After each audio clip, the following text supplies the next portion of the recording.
So, has anybody ever come up to you and said these words? Do you want the good news or do you want the bad news? Have you ever said that to somebody?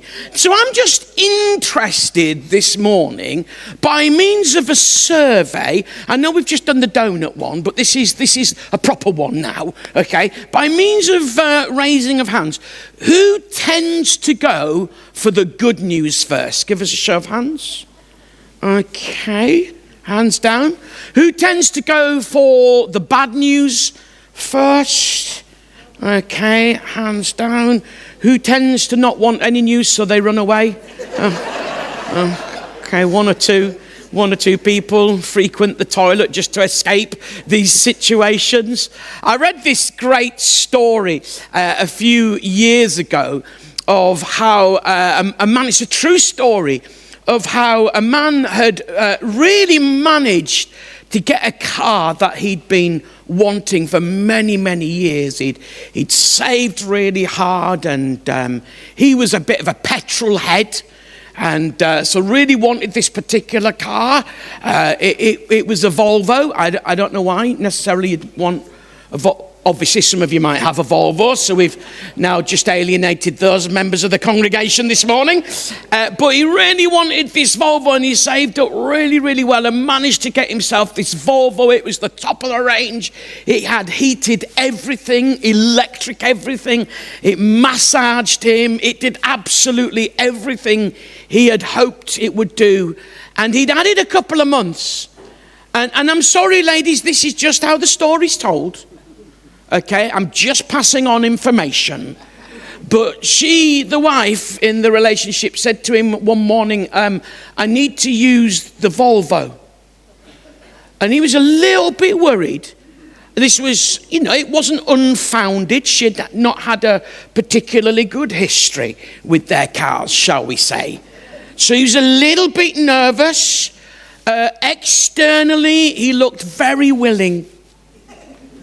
Internally, he wasn't willing.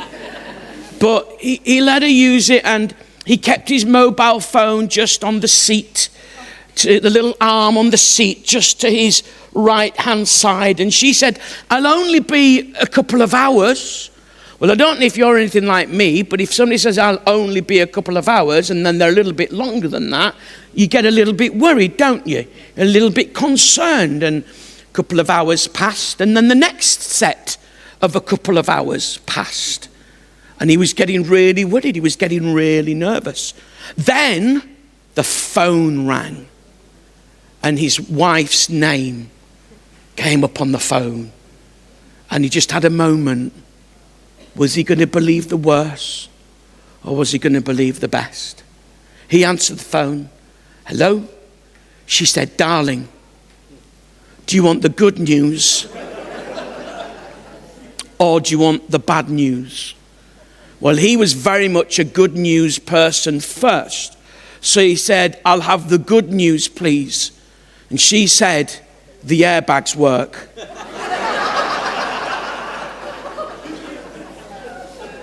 I'm not sure that's good news, are you?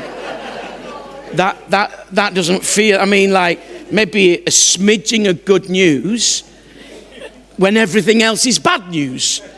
Maybe he was the optimistic person who took that little bit out, but that seems to me very much like bad news to me, not good news. I don't know if you've noticed, we seem to be a little bit rammed full of bad news. In fact, it was interesting on the news the other day, and I've stopped watching the news most of the time. Have you? I've stopped watching it, but I was having a little bit of a few hours off, and I watched a little bit of morning TV, and the news was on, and it was full of bad news, and I just went to switch it over, thinking, I just don't want it. And then the news reporter said, and now a glimmer of good news amongst all the bad news. And this glimmer of good news was something about some cat.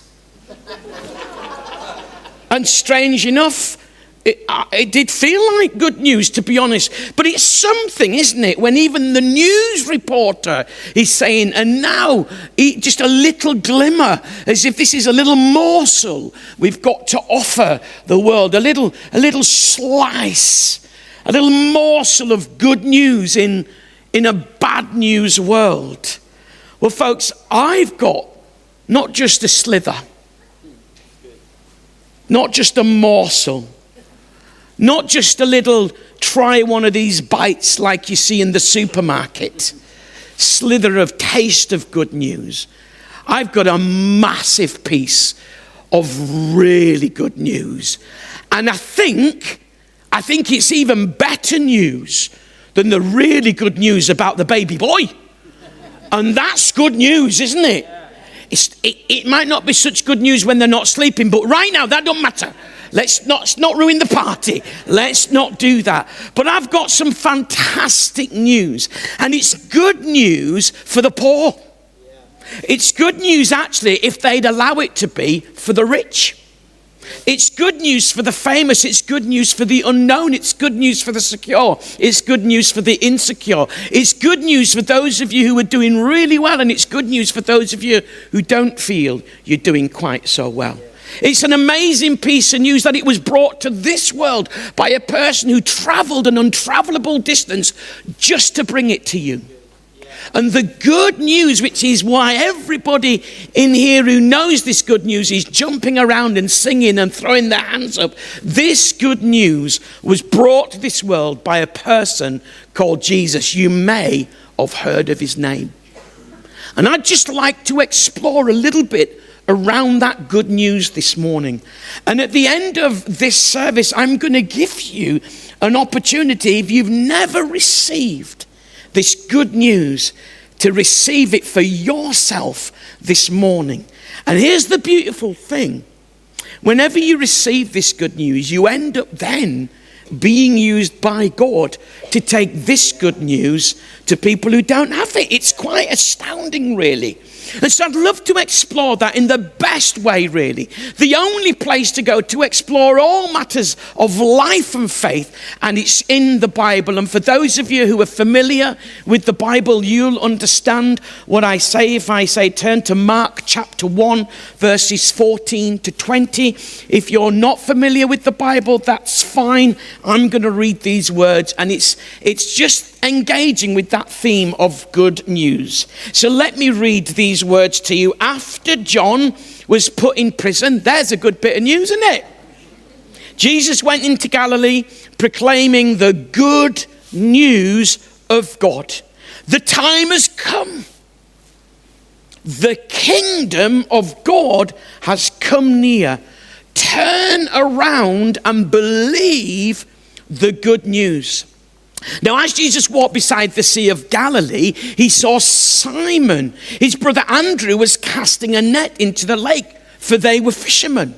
I love the way it felt it needed to explain that, don't you? It's a bit like saying somebody had their head under the bonnet because they were a mechanic. Do you know what I mean? But the clarity's there anyway. Come follow me, Jesus said, and I will send you, or one translation puts it, I will make you into fishers of men. Jesus said, and I will send you out to fish for people. At once they left their nets. Immediately they left their nets. At once they left their nets. Why? Because this was exciting news, the potential of following Jesus. And when he had gone a little further, he saw James, the son of Zebedee, and his brother John in a boat preparing their nets. Without delay, he called them, and they left their father Zebedee in the boat with the hired men and followed him. Immediately, without delay, and immediately, without delay, there was something about the news about this person of Jesus that had spread throughout all the area. In fact, you see sometimes that it says Jesus turned up into a town, and crowds had already gathered. Why? Because they'd heard that he was coming. There was no such thing as TikTok, X, Facebook, Instagram, no social media. And yet news spread quickly. Why? Because there was an anticipation There was an excitement around this person called Jesus turning up. There was this anticipation that something would happen that would transform people's lives. And it's the same anticipation that you can expect. That if Jesus turns up into your life, if you allow him to turn up into your life today, you will have an excitement. You will have an anticipation because it's good news following Jesus. He does some remarkable things in people's lives. He really does. And you've already heard story given on the screen so brilliantly presented this morning about the difference Jesus has made in a person's life. And so there was this anticipation. It really is good news, but if I'm honest, to help you understand this incredible news, I am going to have to give you a bit of bad news first. Because otherwise you don't appreciate just how good the good news is.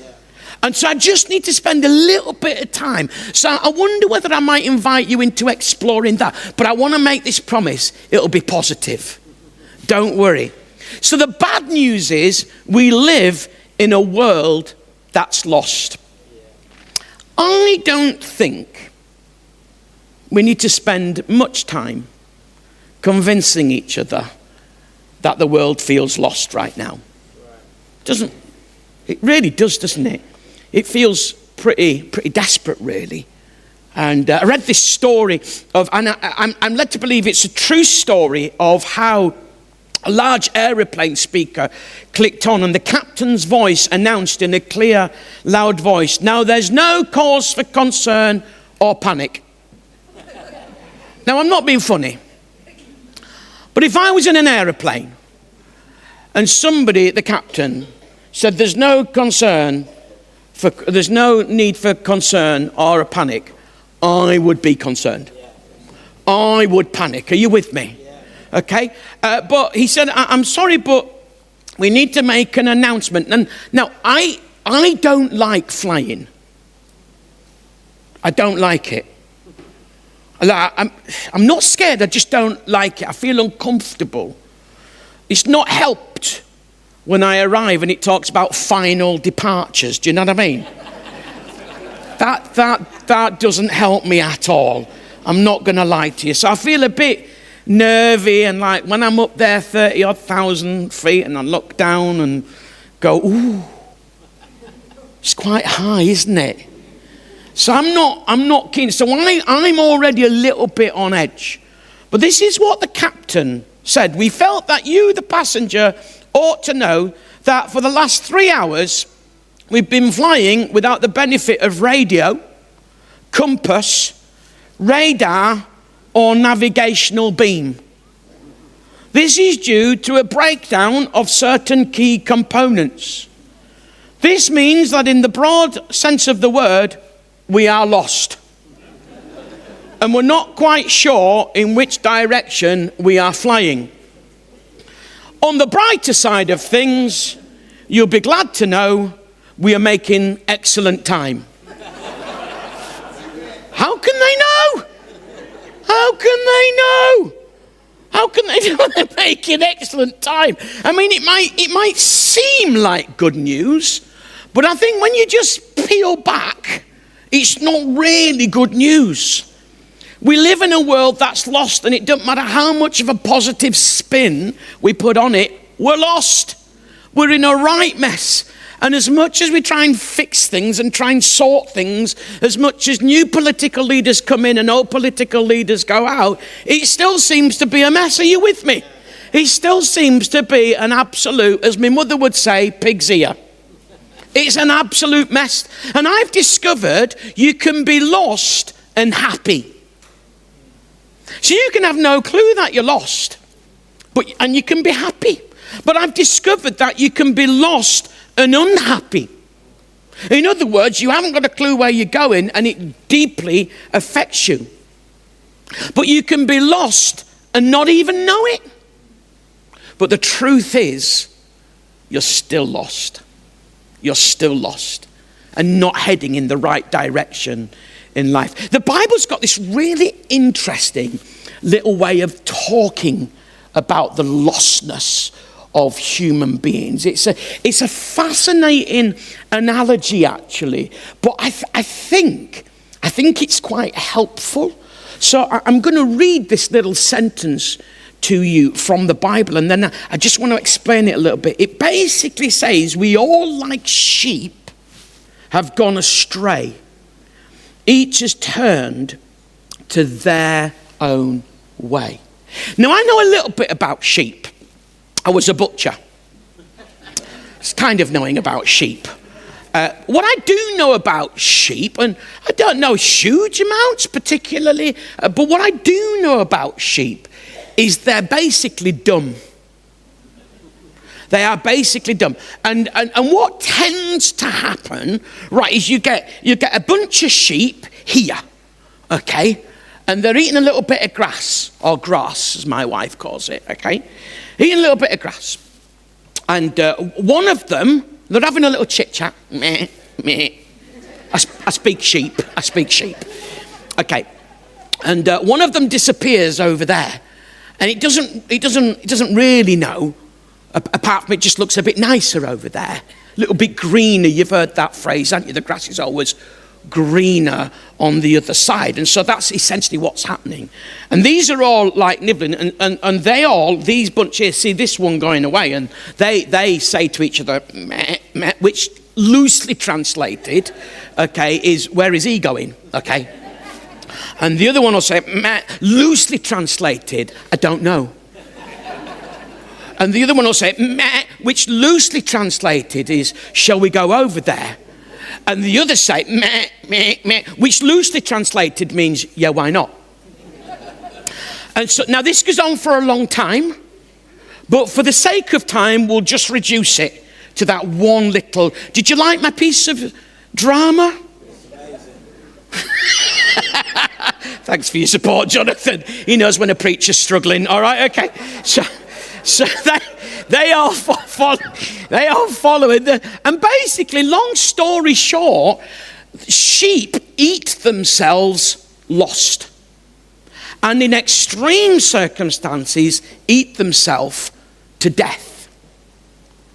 So when the Bible says, we all like sheep have gone astray, each has turned to their own way, what it's saying is, just as sheep follow each other without any real knowledge of why they're going or where they're going or what they're doing, just as that happens with sheep, that's exactly what happens with human beings. And in fact, Jesus, in the newest part of the Bible, calls himself the Good Shepherd. And he says to some people, look, all these people are like sheep without a shepherd.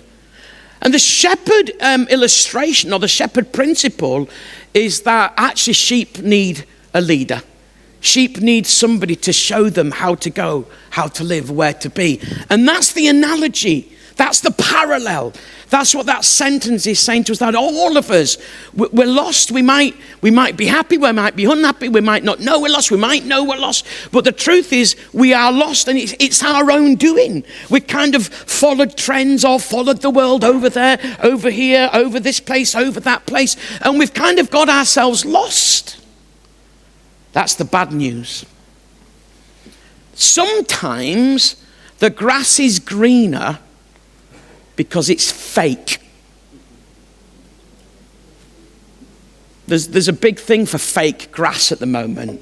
Have you seen it? And it looks really lush and beautiful and green, but it's fake. And there's lots outside in the world that might look greener than where you're at or even where you want to be, but there's a lot of fake out there, and it ain't going to give you what you need in your life. Only following Jesus. The bad news is we're lost, but the good news is Jesus came to this lost world, and only following Jesus brings that sense of purpose, brings that clarity of where you are in life right now, and how you navigate through life. I've been a little bit saddened this week. I was saying to Jonathan just before the service, I filled up my car with fuel on That wasn't what I was saddened about, filling up my car with fuel, though it is a bit sad, the price, isn't it? But that's not what I was saddened about. As I was filling it up to head up to Gloucester up the north for a couple of days, I was filling up my fuel, and this complete stranger, never met him before, came up to me and just opened his life. Just telling me about how scared he was, how worried he was, how concerned he feels about what's happening in the world. I got up to Glossop. I did my session Wednesday evening. I stayed over in a hotel on Thursday. I left my room at 12, went into the coffee bar area. I was there for maybe 4 hours just working on my iPad. And in that 4 hours, three people, 2 members of staff, and 1 person also working in the coffee bar area, just came up to me and expressed how sad they are, how fearful they are, how worried they are. And it was I was saying to Jonathan, it made me think a little bit, actually. Because I have to say, I'm like not worried. I'm not losing over sleep about what's happening. I mean, don't get me wrong. In some fleeting moments, I think, oh, that's a bit scary, or that's a little bit worrying, or that's a bit... But there's not... It's a very fleeting thing. Deep in me, there's nothing affecting me. And I think sometimes maybe that has prevented me seeing just how much worry and concern there is out amongst the world. But I want to say to you, there is something about when you live life God's way, rather than navigating it your own way. When you live life according to God's plan rather than your plan. When you decide to put God in first place in your life rather than you or your job or other things in first place in your life, a number of things happen. The first thing that happens, which is the absolute most important thing in my humble yet mildly scholarly opinion, is that you connect with God. You actually start this beautiful relationship with the God in heaven who knows just what you need. And there's a little sentence that I love that talks about that God's plan is good, pleasing, perfect. I like that. So when God says, follow me, he's saying actually what you're doing is you're stepping into something that's really good. Yeah. And actually, it's pleasing. Yeah. You're going to like it. Somebody says to me sometimes, how's the meal? I went, pleasing. It means I like it. But it's not only is it good, not only is it pleasing, but it's perfect. It's perfect for you. It's God's general plan for the whole of humanity. But then it breaks down into God's individual plan, which is tailor-made. So God's plan for your life is not an off-the-shelf plan. It's tailor-made, it's specific for you, as well as some general principles that we learn as we walk together in community. That's, for those of you who don't normally come to church, that's why church is a really important thing for Christians, because we kind of learn together how we live together, support each other, and keep each other following God's plans, that we don't get lost. We do live in a lost world, but folks, Jesus came to this lost world. And when you allow him to guide you and lead you and become the most important thing in your life, you begin to realize how you can live life God's way. And then there's loads of secondary things which are really important, but they're things like we don't have to fear, we don't have to worry, we don't have to be concerned when things around us are kicking off. And that's the good news, folks. Yeah. Jesus didn't stay distant from this bad news world. He turned up to this bad news world to bring the good news of God's kingdom. That God's kingdom phrase referred to God's presence and God's rule and God's reign in this world. That's why I'm not concerned. Because even though I might not see it always, I know that God's the gaffer. Yeah. And when God's the gaffer, I think it's going to be all right. I'm not promising that it won't be tough, but it's going to be all right, folks. It's going to be fine. And you can live in that peace. I read this story. Does anybody remember Reader's Digest? Anybody? Does it? I don't even know if it still exists, but for those of you who don't know, it was a little, slightly bigger than a postcard, slightly more square, probably actually not dissimilar to the size of a CD case. And it was this book, and you had it on subscription, and it had all sorts of stuff in it. But my favourite bit, because I like this kind of stuff, is where people told their true life stories of failures. And it makes me feel marginally better about my own life, I think.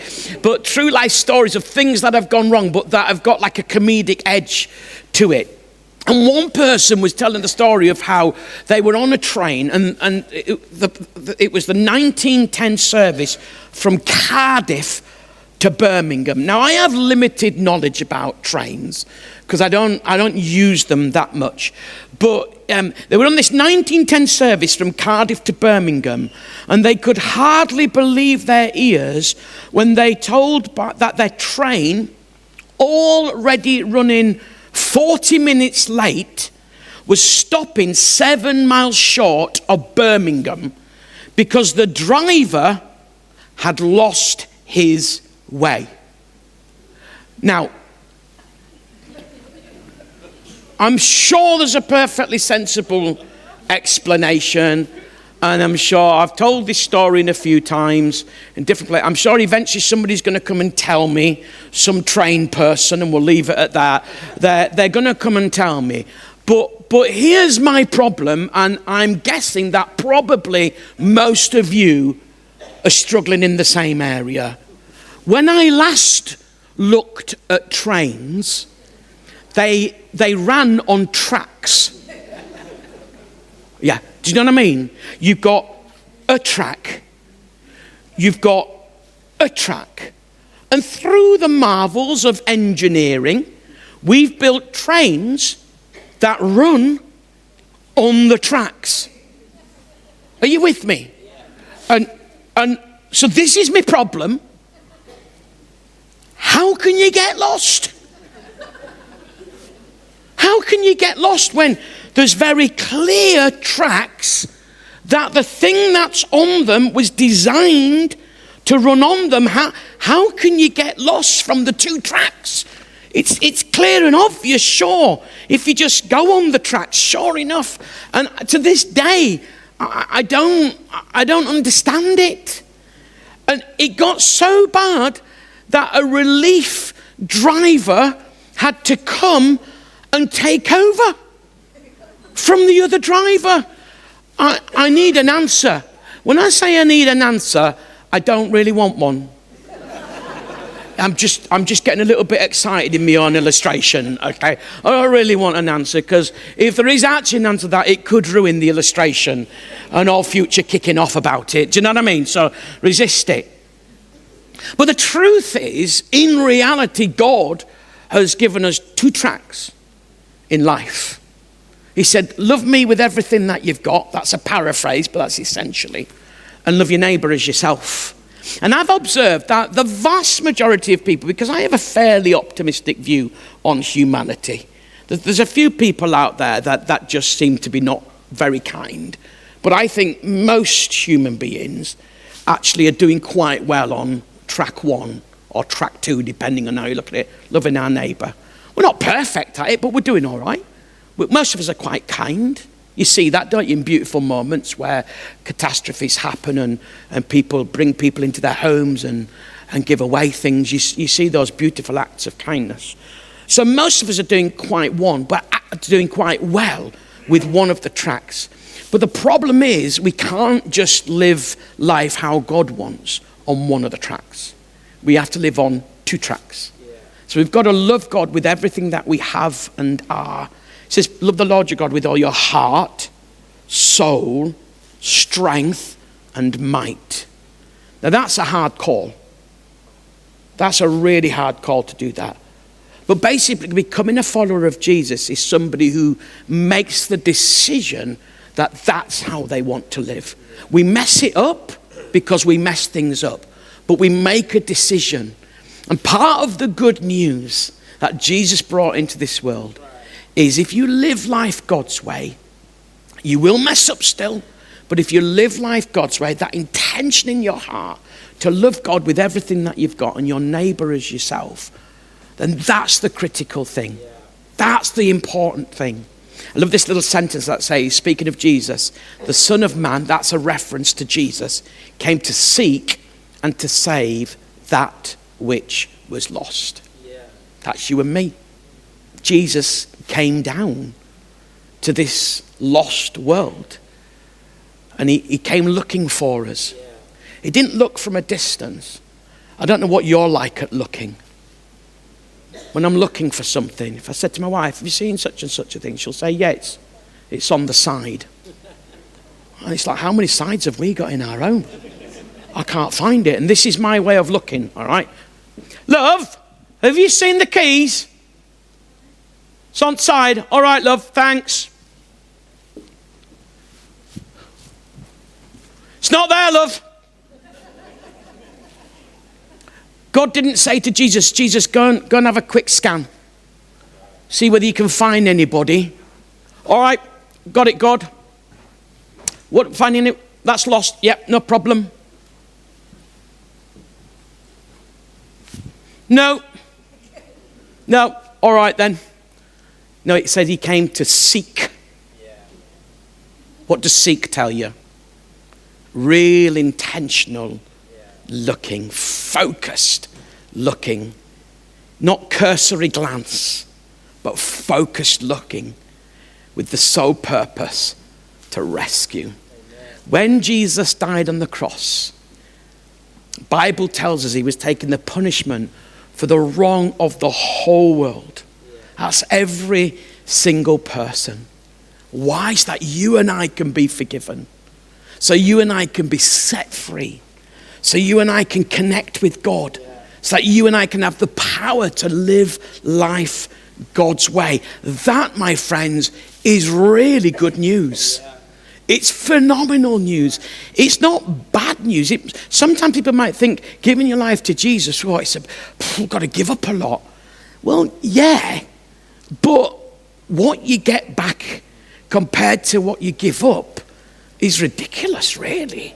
It's outstanding. It's phenomenal. Yeah. What you get in return is incredible. But I think we've just lost a little bit of perspective on what's valuable in the world. Quick illustration. I'm going to mention another sentence from the Bible, and then I'm going to be landing my talk this morning. And that's not a preacher holding out a rope that you can cling on to in the hope that he might be telling the truth.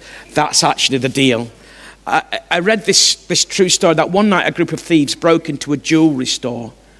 The good news is they didn't steal anything. The bad news is they switched all the price tags without anybody realizing. And staff the following day then were selling expensive jewels that had suddenly become cheap. And the items that were cheap were suddenly had great value. Customers weren't getting what they thought they were getting, and staff weren't selling what they thought they were selling. The values have been completely messed up. The Bible's very clear in saying that we have misplaced what's of real value. We hold other things up of real value rather than holding up the things that are of real value. We kind of swapped it around. We've been deceived in our lostness. We're grabbing a hold of things that we think are value, that are going to bring meaning and value to our lives. But the very things that we think are going to bring meaning and value are the very things that take away meaning and value from our lives. And when you give your life to Jesus, there's a whole turning round, not just of the direction of travel, but on how you view things. You begin to see things that are really, really of value. Here's the sentence. That was the illustration. For God so loved the world, he gave his one and only Son, so that whoever believes in him will not die, but will have everlasting life. Here's the remarkable thing. That God chose to value your life more than he valued his own Son's life so that you could know him. Now that, folks, is really good news. I don't know where you are in terms of your journey of life and faith this morning, but just in a few moments, I'm going to give you an opportunity, what I said I'd give you at the beginning of my talk, and that is to receive for yourself this good news. It looked like bad news when Jesus had died, but there was some good news. It was good news that Jesus died. But actually, was some even better news. He came back alive. Amen. Jesus died so you could be forgiven, and he came back alive so you could live. And that really is a transforming piece of good news if you allow that to impact your life this morning.